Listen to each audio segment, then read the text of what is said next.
The Lord be with you. And with your spirit. A reading from the Holy Gospel according to Matthew. Glory to you, O Lord. Jesus took Peter, James, and John, his brother, and led them up a high mountain by themselves. And he was transfigured before them. His face shone like the sun, and his clothes became white as light. And behold, Moses and Elijah appeared to them, conversing with him. Then Peter said to Jesus in reply, Lord, it is good that we are here. If you wish, I will make 3 tents here, one for you, one for Moses, and one for Elijah. While he was still speaking, behold, a bright cloud cast a shadow over them. Then from the cloud came a voice that said, This is my beloved Son, with whom I am well pleased. Listen to him. When the disciples heard this, they fell prostrate and were very much afraid. But Jesus came and touched them, saying, Rise, do not be afraid. And when the disciples raised their eyes, they saw no one else but Jesus alone. As they were coming down from the mountain, Jesus charged them, Do not tell the vision to anyone until the Son of Man has been raised from the dead. The Gospel of the Lord. Praise to you, Lord Jesus Christ.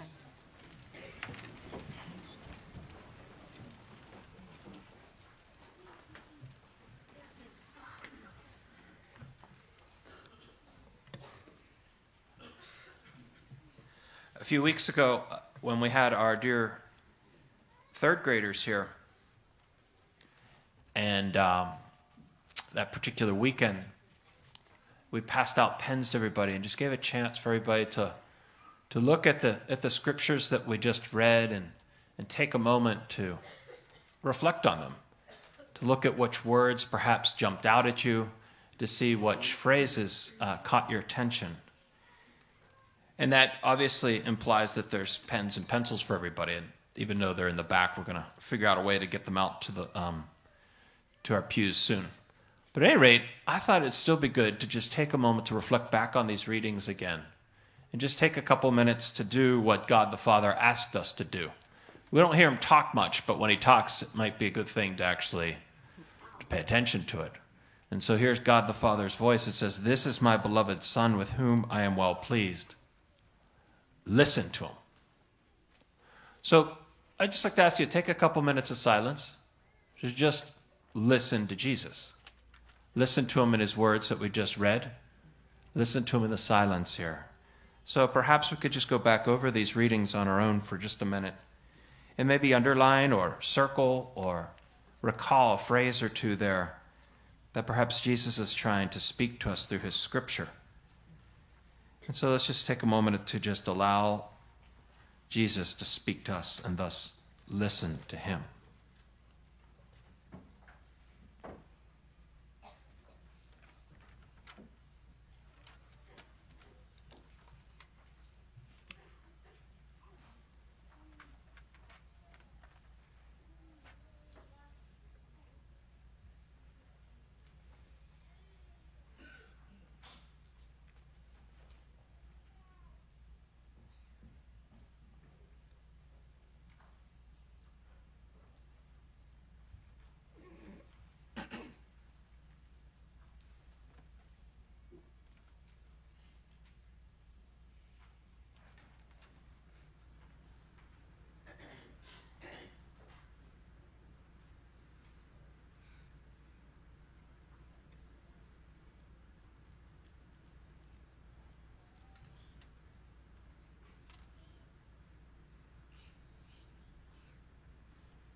As we reflectively read on these scriptures, it's good to maybe ask ourselves a question.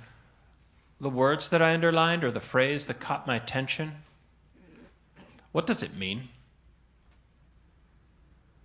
What does it mean? How would you define those words or that phrase that caught your attention?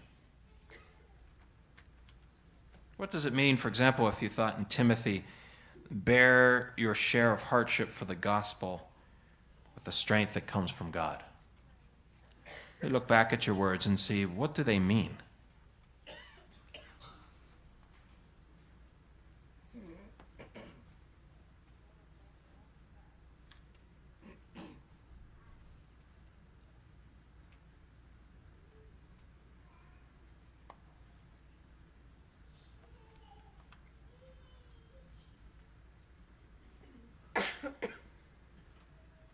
And although we could, do this for a little bit longer, it's also good to go to that next kind of question, which is obvious. You've underlined these phrases, or perhaps something stuck out at you, and you ask yourself, well, what does that have to do with me right now? Some of you maybe are in school and are worried about your tests, or worried about having to go back to school. You're hoping that maybe it'll snow tonight so you get canceled tomorrow. Would that be good, kids? Yeah, that'd be a great thing, right? And so we hear about this whiteness of the clouds, and we hope the whiteness of the clouds fall down on us like the transfiguration. We don't have to go to school. Maybe there's those of you who are worried about a job or about a relationship. Maybe we're worried about something that's going on in our own lives, and we wonder if we're going to be able to overcome these hurdles. Or maybe there's something great coming up. Maybe you're excited about March Madness and perhaps actually getting all the brackets right. Whatever it is, I guarantee you that what you've underlined could perhaps speak to where you are in your life. And you know what?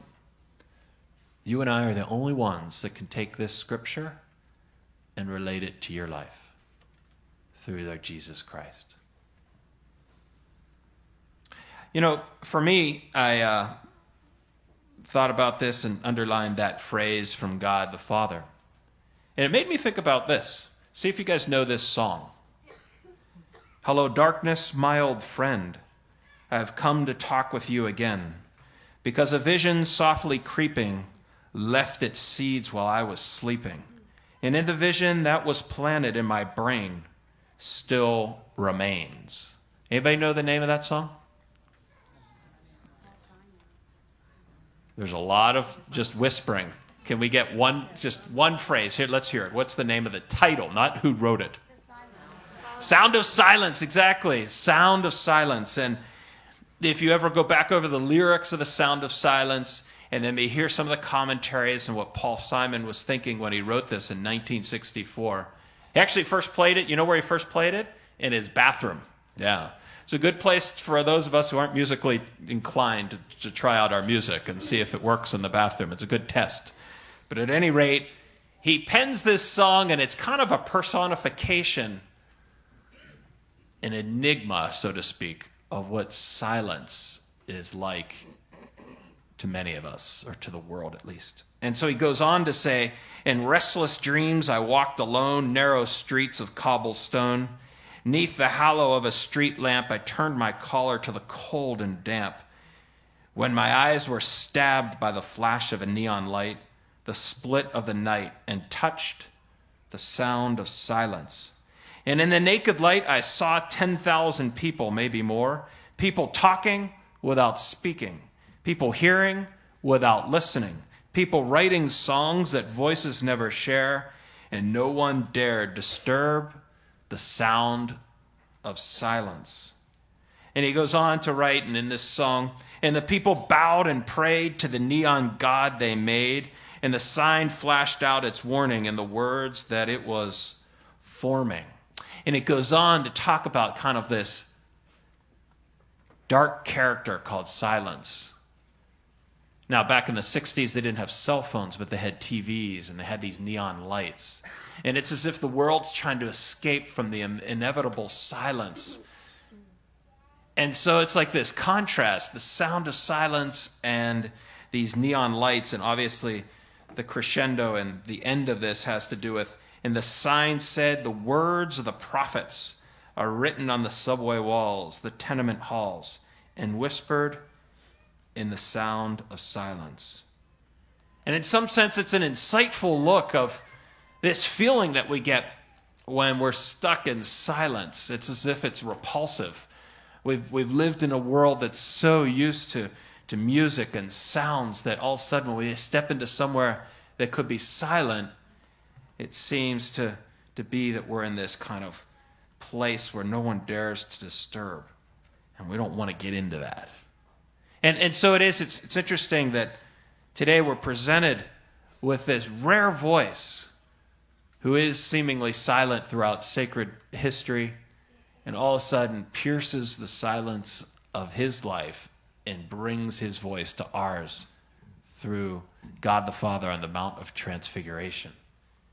And there's only 2 times that we hear the voice of God the Father.